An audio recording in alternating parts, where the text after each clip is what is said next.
And I will share screen, share, great, and go.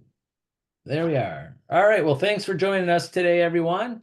Today, Debbie and I will be going over impress your sellers. So this is definitely where you have to, in the changes coming, you're going to have to impress your sellers, impress your buyers. It's time to gear up on things that you need to know on how to make yourself better or look better or seem better or anything, because I think more and more people are going to be interviewed, more and more agents over time, which is a good thing too. I mean, that's an open market. They're going to be interviewing agents, but they're still going to need us, and we want to make sure you have things to think about and what to prepare yourself to impress your sellers. So, Deb, I will let you run with it. Go ahead. So the first one I have for you is effective communication, because let's face it, that is like the number one thing that sellers always say, right?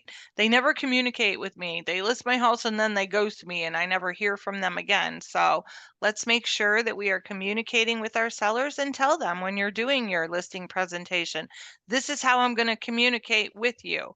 You have various forms of ways to do it, but one of the things that I suggest is you pick a day and say, I'm always going to call you on Friday.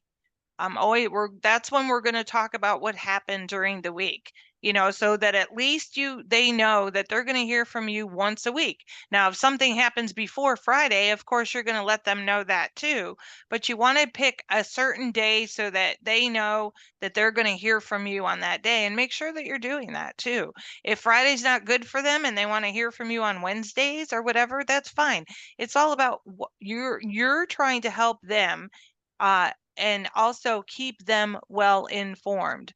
And what are you going to inform them about, right? You want to inform them about showings that they had, what the feedback is. If they're not getting any showings, you need to inform them that. Well, we haven't had any showings today.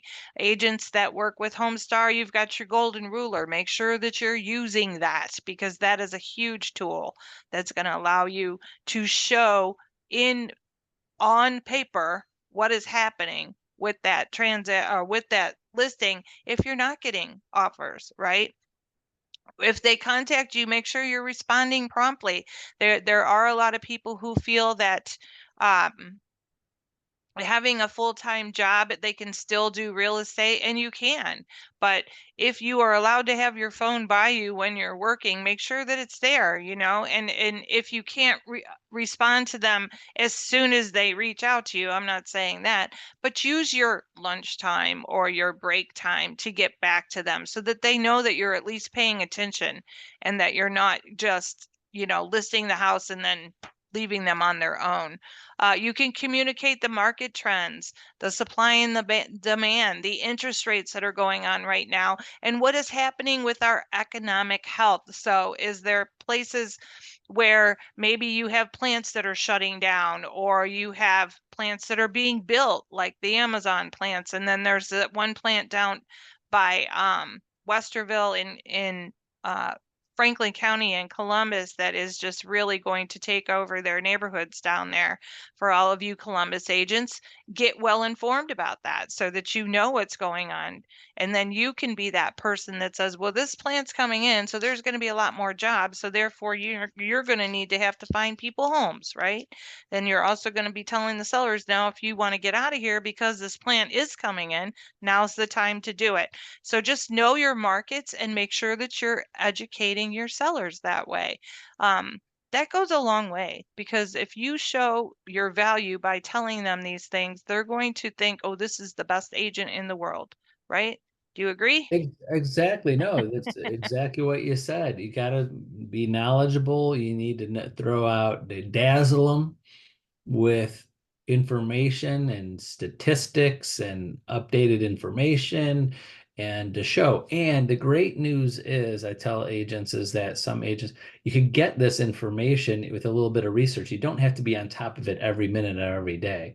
So, because even agents like right now, they're sometimes like, oh, I know a market, I've been selling houses here, but you haven't sold a house there in 6 months. You got to check what's going on in Yeah. that market. So even a very busy, so even if you're an agent newer and you could still get the data and the information and present it to your client. You don't have to have, years and years and years and years of experience. I mean, years ago we did because that's the only way we could get the information was experience. There wasn't a Google or easy to get information, not to go back when dinosaurs roamed the earth.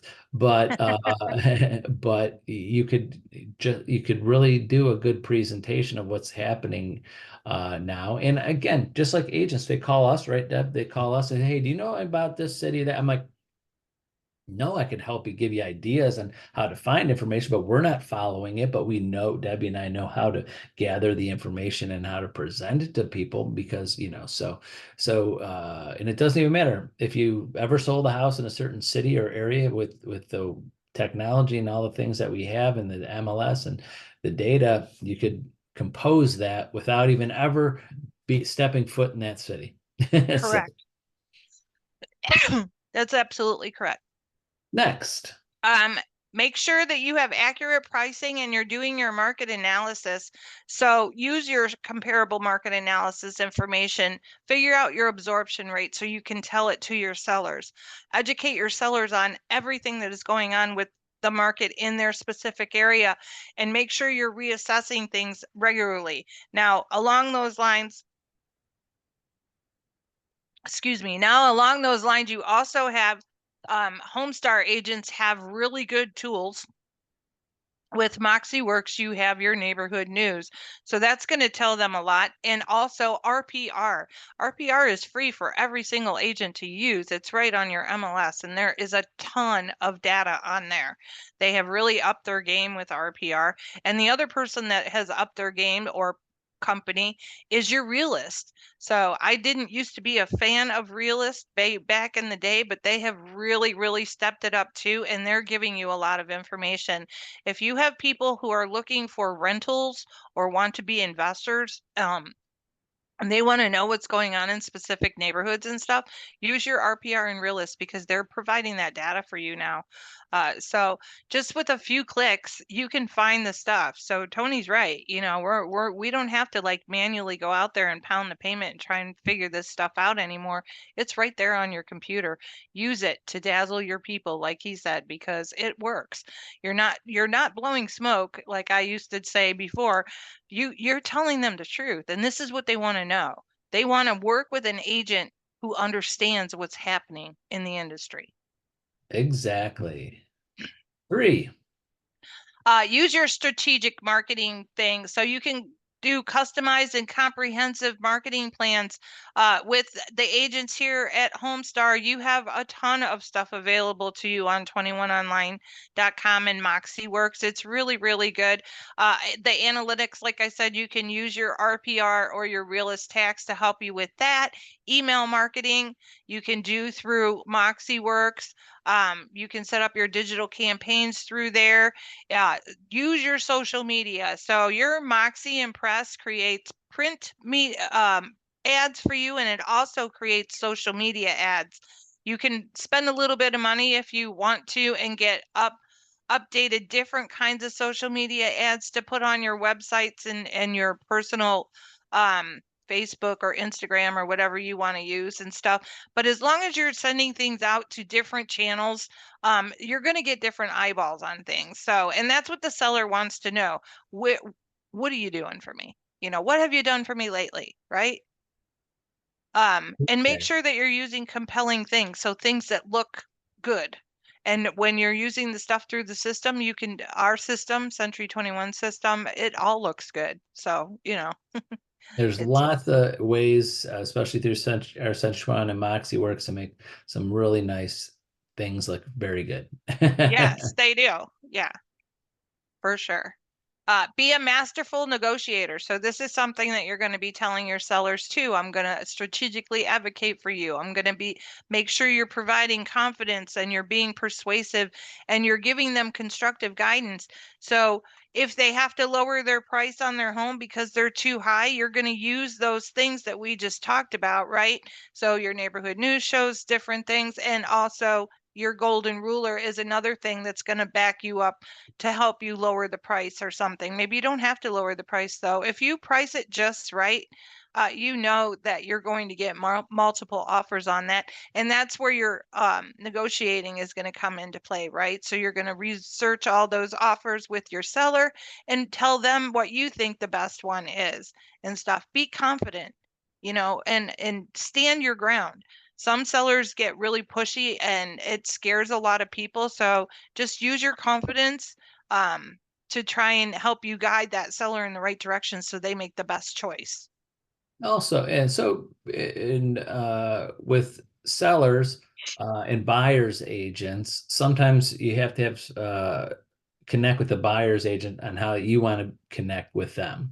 So a lot of the negotiations and how smooth transactions go is a connection with the agent. So most of it in Debbie and I's, like, I don't know if we want to say problems or things that we're helping agents with almost on a daily basis is really boils down to communication between the two agents, right, Deb? It's just Yeah, like, that's yeah, absolutely true. Yeah. I had one yesterday, and I just got on the phone with the other agent, the seller's agent, another company, and had to explain, because I know our agent and how they work, and explain to them, this is how they like to communicate, and this is what they mean, and I cleared it all up in like 10-minute conversation, but it was kind of going south because it's just how people communicate: text, email, calling, or sometimes some agents take on the emotion of their client and they get emotional when they, it's really just down to whatever,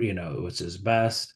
And also like this one case, Deb said, I got in the phone because the other agent agreed they were going to get on a Zoom with the buyer and seller together. And I said, what are you doing?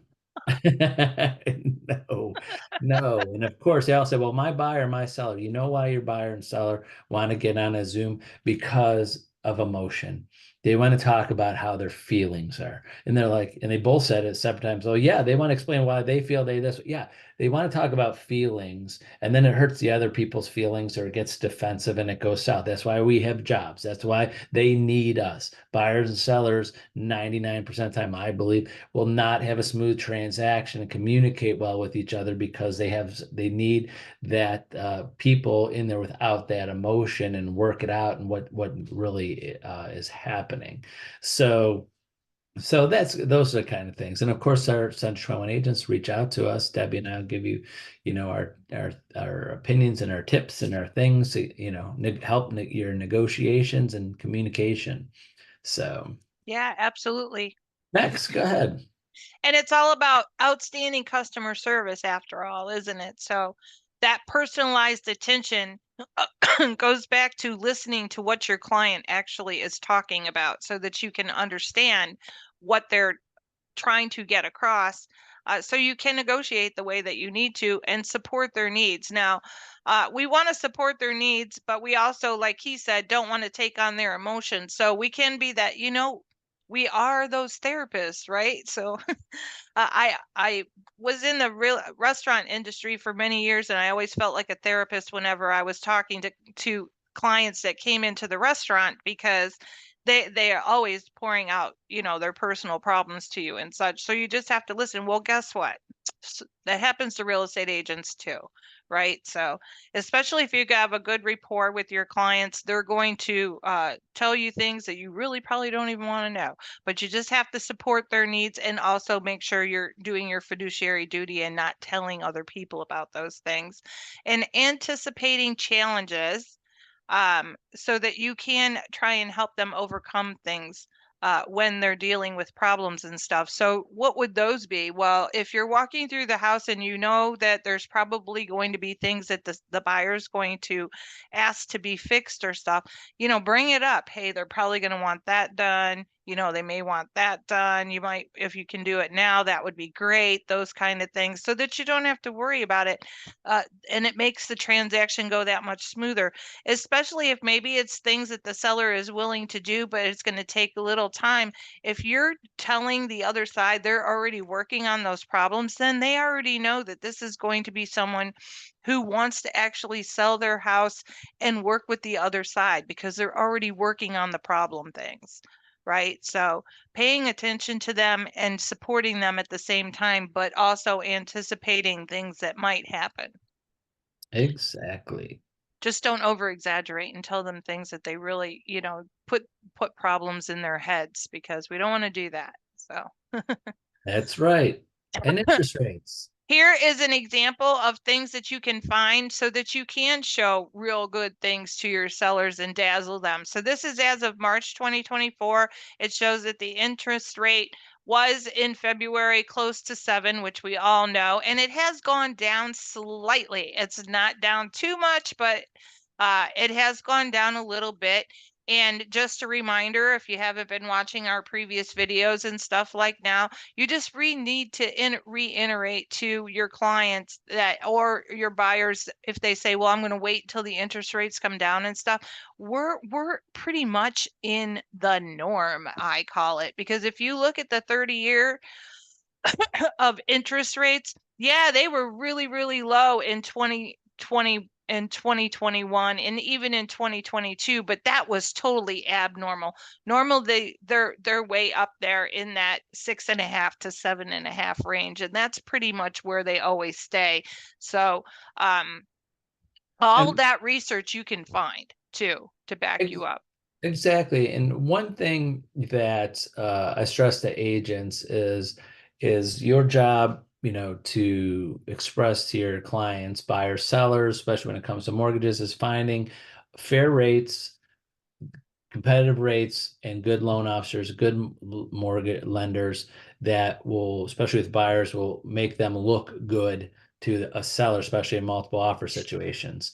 So make sure be up to date. You could be up to date on rates by simply just Googling current average 30-year interest rate and be that. Because if you talk to any experienced loan officer, the one thing that pet peeve they have is when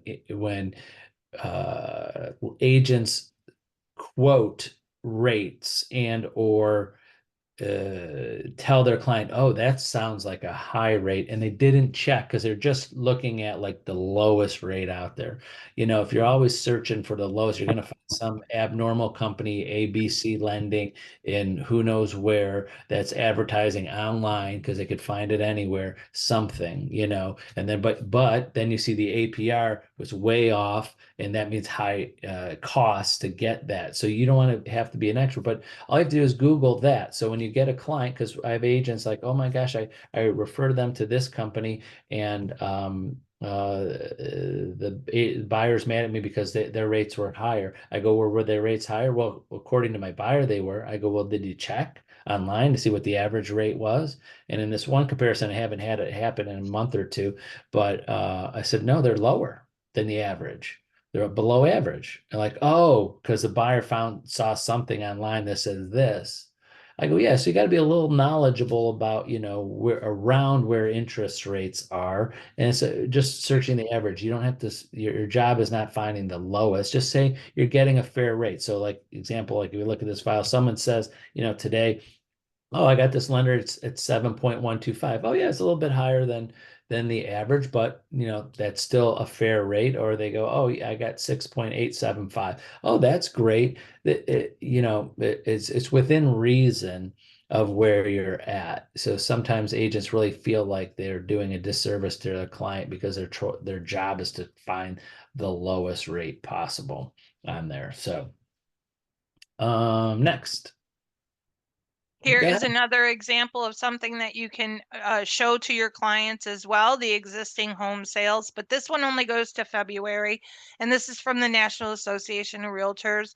existing home sales information. So you can find a ton of stuff on NAR, just so you know. A lot of people are like, well, what does NAR do for me? They provide a lot of stuff. You just got to go and use it. That's all. So they do back us up in our legislation and all that other fun stuff that they do behind the scenes that we don't know about. Um, and they provide a lot of things for you guys to use. You just have to use them, right? So, Yep, exactly. okay, so our fun thing today is going to be Name Your Poison Day. That's going Like to it. be on June 8th. And you can invite your past clients to meet up and share some poison of their choice. So, in other words, get out there and have a drink, whether it's a cup of coffee, a cup of tea, or one of these fun flavors here. Meet with some people. That is how you get referrals, is when you take people out and just have a drink of some sort, or breakfast or lunch. Always, always, always, you should be talking to people. So get out and meet with people and do their poison. Exactly. And lots of good CE coming up. Yeah, we have some more. June 29th, I think, is going to be a fun one with Mike Ferrante. So I'm going to do that. That's a Saturday morning. So some of these are on Thursdays and some of these are on Saturdays to try and help you guys with your different schedules and stuff like that. But all these ones that are coming up in the next couple months this summer are really good topics. So you should go and try and get to at least a couple of them if you can, even if you don't need the credits. Go for the knowledge. I'm always going for the knowledge, right? Exactly. And that's it for That's today. it. Let's Yep. get that. Hope Stop. everybody has a very happy Memorial Day and have a That's safe right. Oh weekend. my gosh, it's already the end of May. I know, I can't believe it. It seems like I'm a week behind. So, but yeah, I know it's like in the 21st already. So, all right. Well, thanks for joining us today, everyone. Remember, Century 21 Homestar agents, reach out to Debbie or myself. We're always here to help you with whatever you need to help you with those transactions and the communication and impressing your sellers and buyers. So have a great day, great weekend. We'll see you next week. Bye-bye. Bye-bye.